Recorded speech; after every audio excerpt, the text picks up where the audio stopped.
ఓం సదాశివసమారంభాం వ్యాసశంకరమధ్యమాం అస్మదాచార్యపర్యంతాం వందే గురు పరంపరాం.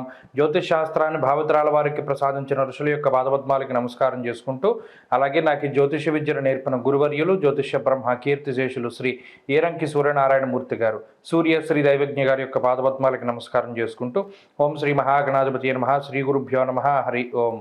వీక్షకులందరికీ నమస్కారం.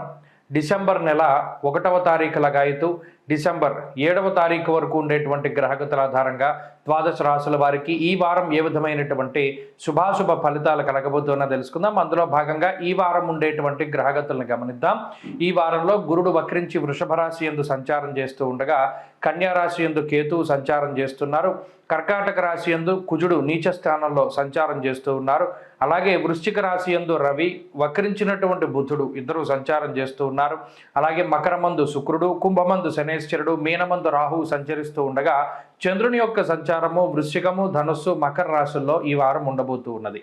ఇటువంటి పరిస్థితుల్లో ద్వాదశ రాశుల వారికి ఏ విధమైనటువంటి ఫలితాలు కలగబోతున్నా తెలుసుకుందాం. అందులో భాగంగా మొదటిది మేషరాశి. వృషభ రాశి వారికి ఈ వారం సానుకూలమైనటువంటి గ్రహస్థితి గోచరిస్తూ ఉన్నది. ప్రత్యేకించి గురుడు వక్రించినటువంటి తాలూకు ప్రభావం కొంత వ్యతిరేకంగా ఉన్నప్పటికీ కూడా తృతీయ స్థానంలో కుజుని యొక్క సంచారం చాలా అనుకూలంగా ఉన్నది.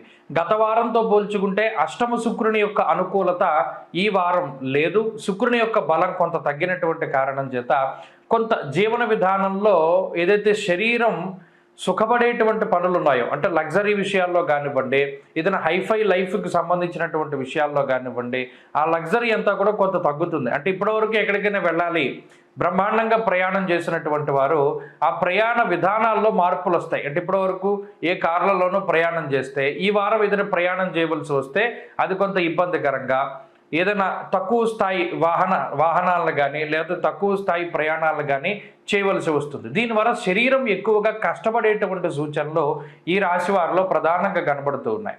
ఇక లాభస్థానంలో ఉండేటువంటి రాహు ఆర్థికపరమైనటువంటి సమస్యలు ఏవి వచ్చినా కూడా, అంటే ప్రత్యేకించి గురుడు వక్రించినటువంటి స్థితిగతుల్లో కానీ, సప్తమంలో రవి బుధులు ఉన్నటువంటి స్థితిలో కానీ, దశమంలో ఉండేటువంటి శనేశ్వరుని యొక్క స్థితిగతుల వల్ల ఏదైనా కొద్దిపాటి ఇబ్బందులు ఏర్పడినా, అనగా అకారణంగా ఉద్యోగం వదిలిపెట్టవలసి వచ్చినా లేదా ఉద్యోగంలో మార్పు చేయవలసి వచ్చినప్పుడు కొంతకాలం ఏదైనా ఇన్కమ్ తగ్గినా కూడా రాహు మీకు ఎటువంటి లోటు రాకుండా ఆయన చూసుకోగలుగుతారు. అనగా సకాలంలో మీ చేతికి ఏదో ఒక రకంగా ధనాన్ని రాహు ఆయన కొంత మీకు ఇప్పించగలుగుతారు. అందువల్ల ఆర్థికపరమైనటువంటి సమస్యలు ఏవి కూడా వృషభ రాశి వారికి కనబడ్డంలా, ప్రత్యేకించి ఈ వారంలో కొంత శరీరం అలసిపోయేటువంటి విషయాలు, ప్రయాణాలు, పరిస్థితులు మాత్రమే ఎక్కువగా గోచరిస్తూ ఉన్నాయి. ఇక ఈ వారంలో ఉండేటువంటి ఆరోగ్య పరిస్థితులు కూడా కొంతమేరకు ఈ రాశి వారికి సహకరిస్తాయి. ప్రత్యేకించి ఈ రాశి వారికి ఏ విధమైనటువంటి సమస్యలు ఉండవు, కానీ కుటుంబ సభ్యులకి కానీ, జీవిత భాగస్వామికి కానీ, సంతానానికి కానీ ఉండేటువంటి చిన్నపాటి అనారోగ్య సమస్యలు కొంత ఇబ్బంది పెట్టేటువంటి విధంగా కనబడుతూ ఉన్నాయి. అంతేకాక వృత్తి వ్యాపారాల్లో ఈ రాశి వారికి కొంత మిశ్రమమైనటువంటి పరిస్థితులు ఉన్నాయి. కొన్ని సందర్భాల్లో నిర్ణయాలు సాహసోపేతంగా తీసుకోవాల్సి ఉంటుంది. గతంలో ఎవరూ చేయనటువంటి పనులు, ఎవరూ చేయడానికి సాహసించినటువంటి పనులు, వాటిని కొంత భుజాలకు ఎత్తుకుని ముందుకు సాగుతారు. ఉద్యోగంలో కానీ వ్యాపారంలో కానీ గతంలో ఈ పరిస్థితులు వచ్చినప్పుడు ఇలా ఇబ్బందులు వచ్చాయి కాబట్టి ఇలా చేయకూడదు అనేటువంటి వాళ్ళ సలహా కూడా మీరు పాటించకుండా ఏదైతే అది అవుతుంది, మన పని మనం చేద్దామనేటువంటి ఉద్దేశంతో కొంత సంచలనాత్మకమైనటువంటి నిర్ణయాలు తీసుకుంటారు. అవి సానుకూలమైనటువంటి ఫలితాలను ఇచ్చినప్పటికీ అవి కొంత వ్యయ ప్రయాసలకి మిమ్మల్ని గురి చేయడానికి అవకాశం ఉంటుంది. ఈ విషయాన్ని దృష్టిలో పెట్టుకోవాలి. ఇక విద్యార్థులకి గ్రహస్థితి సాధారణంగా ఉన్నది. వృషభ రాశి వారి ఈ వారంలో మరింత అనుకూలమైనటువంటి ఫలితాలను సాధించడానికై శ్రీ గురు దత్తాత్రేయ స్వామి వారి యొక్క ఆరాధన చేస్తూ ఉండడం చెప్పదగినటువంటి సూచన.